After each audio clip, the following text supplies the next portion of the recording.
We want to thank you for joining and welcome back again to our channel. Let's actually have a piece of a conversation, an honest discussion with regards to our continent. The fact in the matter is, you can't just keep blaming others, or let's say keep blaming white folks, when you are part of the problem. You are even a bigger part of the problem. Yes, because our continent needs to come up to reality and begin to face some very serious challenges and speak honestly with regards to the challenges that different countries in the continent are facing. You argue with that? Then take a listen to this. Your problem is that you think you need a handout. Everything you need is right under your foot, but you're looking everywhere else for help instead of to yourself and what you can produce for yourself. This is Africa's dilemma. You are parading yourself before the world as international beggars when you gave civilization to the world. Your problem is not America. Your problem is not Israel. Your problem is not Britain. Your problem is your disunity and your dependence on others to do for you what you could do for yourself.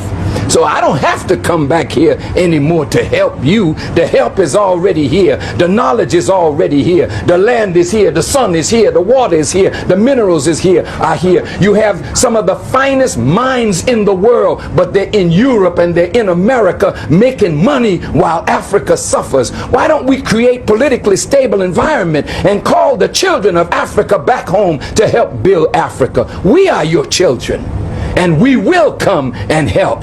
But don't expect us to come with billions of dollars when we don't have it. We're struggling in America, but you got it all right here under your foot. And you should be ashamed not to look to yourself, begging white folk to give you what you could give yourself. The level of blame game is just enormous. We have to be very clear in our communication, and we have to be honest to our people. And we have to communicate the fact, the truth, because most people in the continent, or most Africans, will refuse to see the face of truth and call it on what it is. Either they may be afraid or for some other reasons. None of you can deny that what I'm saying is the truth. You know it's the truth.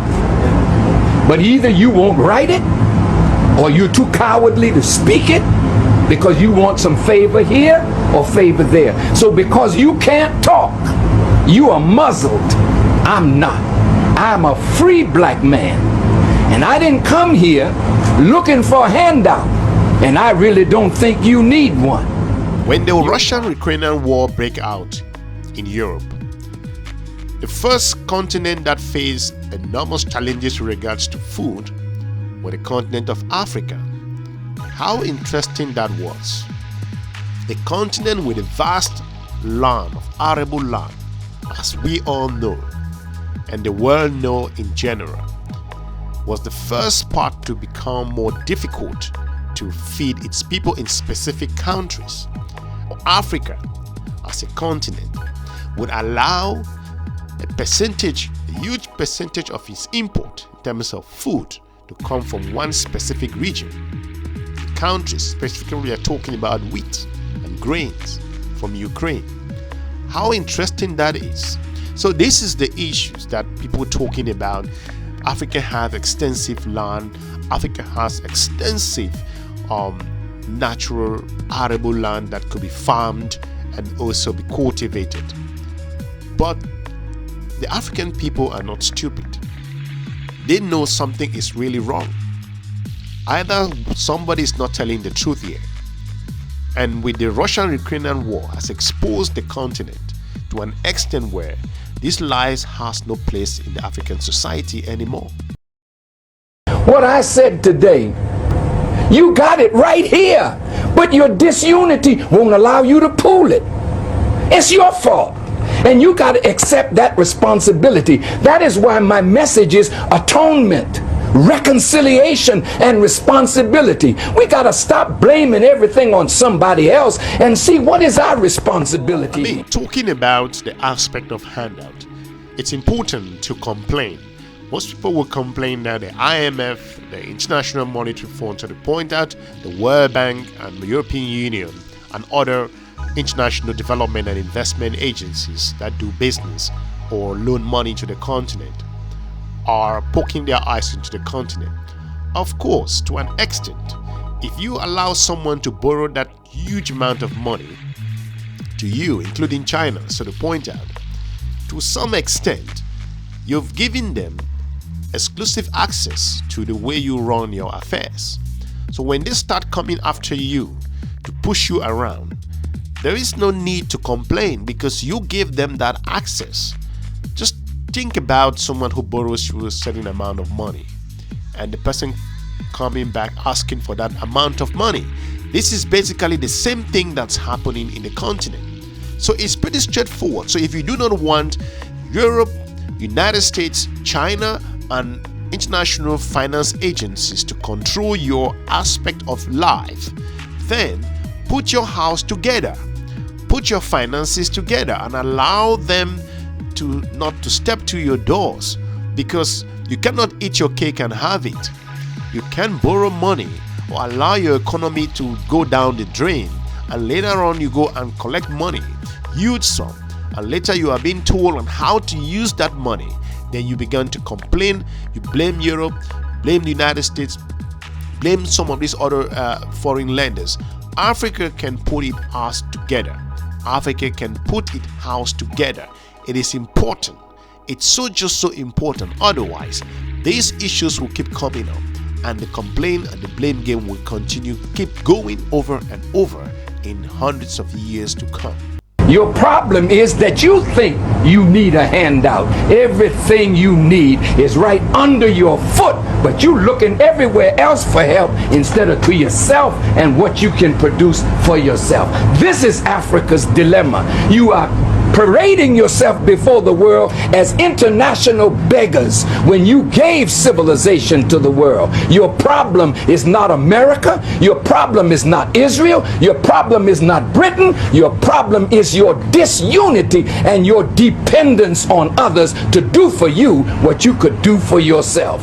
So I also feel that it appears someone is afraid to say something, because that's pretty much what it is. It appears if you say what is right, or you point out the challenges, or we love to hear speeches, we like to see commentaries, and we like to see attacks on issues, but nothing following up after that particular speeches. We've seen huge speeches. We've seen speeches all around the world and across the globe with regards to African rising, African moving forward. But the thing is, it's rather unfortunate that after all of those speeches, there is just no follow-up. And like I said, someone is telling a lie. And this thing of Africa blaming its problems to other continents, or to other countries, or to Europe, or the United States, to China, and to other international lenders, it's not flying at all. So let's try to speak the truth. Let's start putting our acts together to understand that there is something at stake. There is actually something at stake. If you don't live this life of that, you need to put something on the line.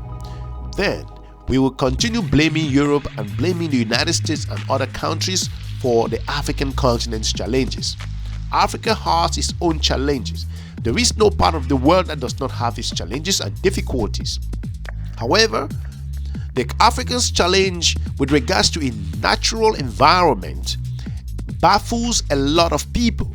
It baffles a lot of economists and experts around the world.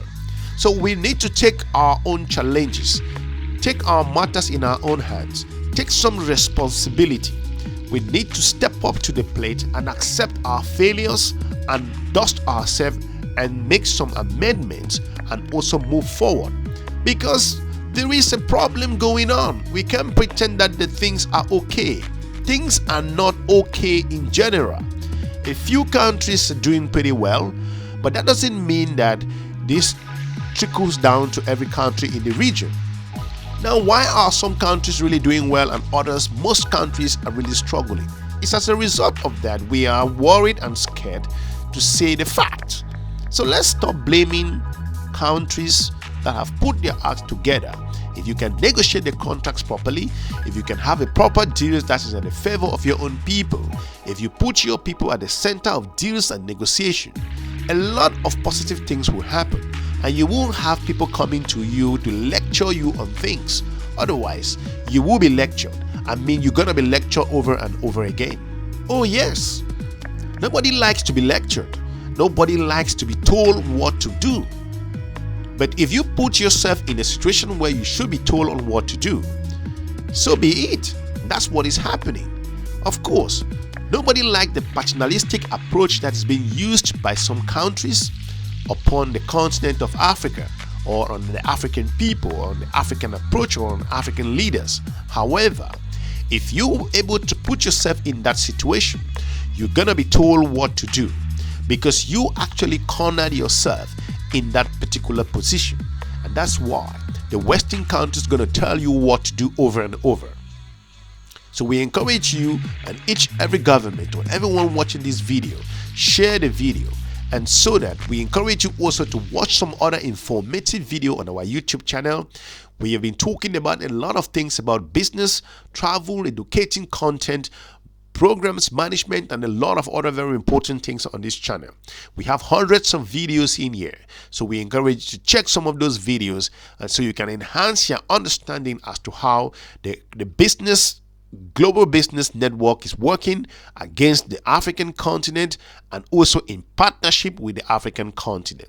We want to thank you for watching. Hopefully this makes a little bit of a difference and also impact those policymakers and decision makers so they are able to refine their solutions for the betterment of the African people.